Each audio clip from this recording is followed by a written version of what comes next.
صورها بصورها برا البلاد برا فارس على الرجاله بتاع البنان بتاع النشر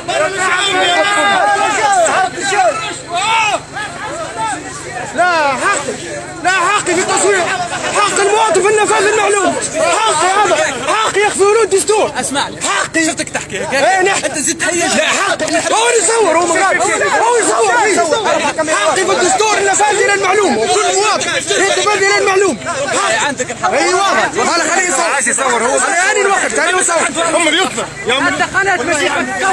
مصور الاعلام ما جاناش احنا نولوا اعلام الاعلام ما جاناش وما يعرفناش ماناش تابعين تونس كي يصير اي حكايه في مرسى ولا في رادس عطاو يجري لها الطول اما احنا خاطرنا ماناش توانسه ما يجيناش الاعلام احنا باش نشدوا بلاصه الاعلام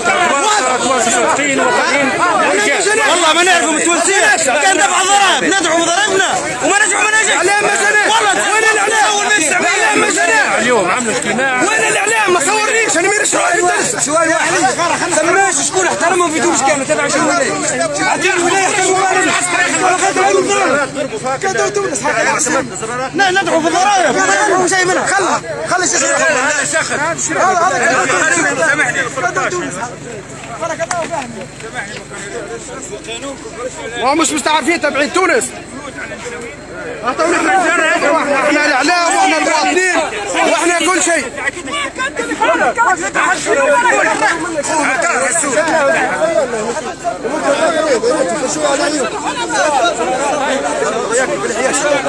خلي العالم يشوف خلي العالم يشوف خلي العالم يشوف هذه تونس الديمقراطية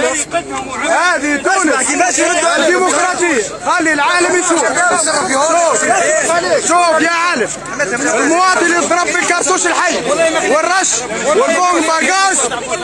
والبومبا غاز في الديار لا احترموا صغير ولا كبير ولا مريض تفرج يا عالم تفرج يا عالم هذه تونس بعد الشعب ما انتخبها وعمل انتخابات يشهد لها العالم وبعد يكافئوا المواطن التونسي بالكرتون وبالبومبا غاز وبالرش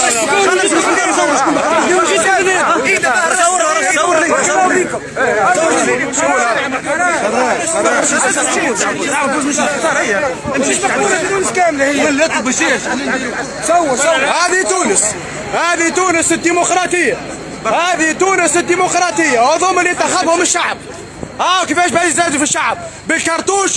وبالكرتوش الحي وبالبومبا غاز اتفرج يا عالم اتفرج يا عالم اتفرج يا عالم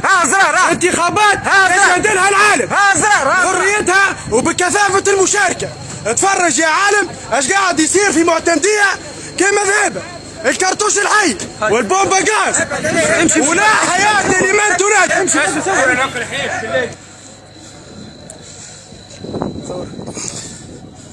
صور